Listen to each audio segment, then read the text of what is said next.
So when we have L'Hopital's rule, it's really important that we meet the condition of either infinity over infinity or 0 over 0.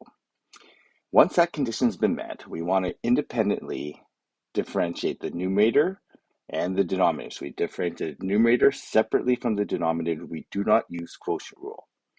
And then once we've done that, we reevaluate the limit.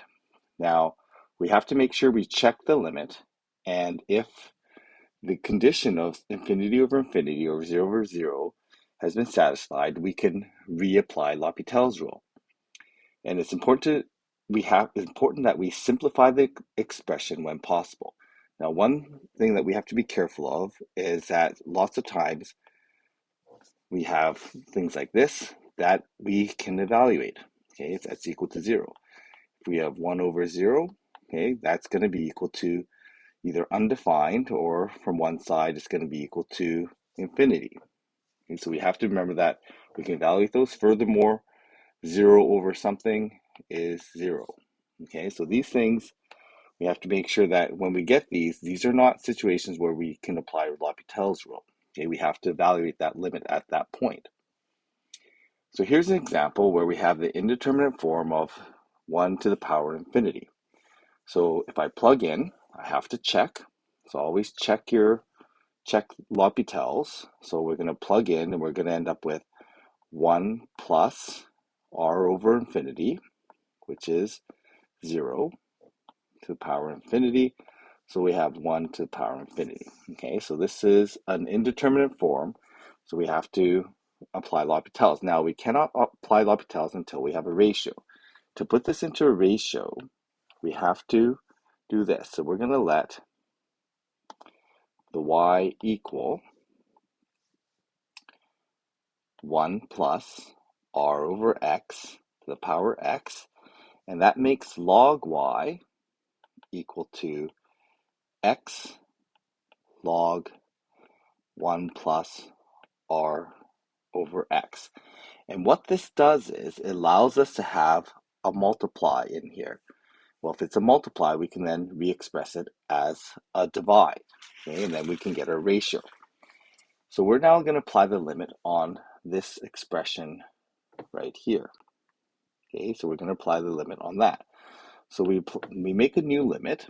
So we say the limit as x approaches infinity of log x, I'm going to put it into a ratio, log of 1 plus r over x over 1 over x. Now in this case, when I put it into the form, I get log of 1, which is 0, and I get 1 over infinity, which is 0. I now have the condition to apply L'Hopital's. That's important. Once I have the condition to apply L'Hopital's, I go ahead and apply L'Hopital's. So I'm going to apply the L'Hopital's rule. And I get the limit as x approaches infinity. And this is going to be 1 over 1 plus r over x times, zoom in here, then the derivative of that r over x function is going to be negative r over x squared.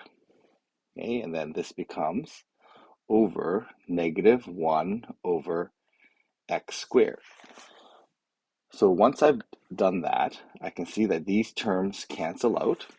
Okay, and I've got those negatives that cancel out as well. So simplifying this, I'm going to end up with limit as x approaches infinity, and this becomes negative r over, sorry, that's going to be positive because of those two negatives here and here. So here and here, those two negatives I can group together. So I get r over 1 plus r over x, and that works out to be r over 1 plus r over infinity is 0, and so we end up with r. Okay, so that's our limit. Now, what we've done is we found the limit of y, but we really want, log y.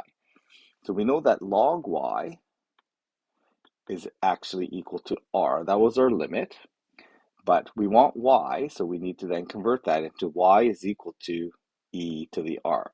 So the limit of this expression then I'm going to write the original limit. I'm going to maybe do it down here. So limit as x approaches infinity of 1 plus r over x to the power x, that's going to end up being equal to e to the r. This is what we ended up with here when we worked it out for y. Okay, so although the limit for log y was r, the limit for the original function was e to the r.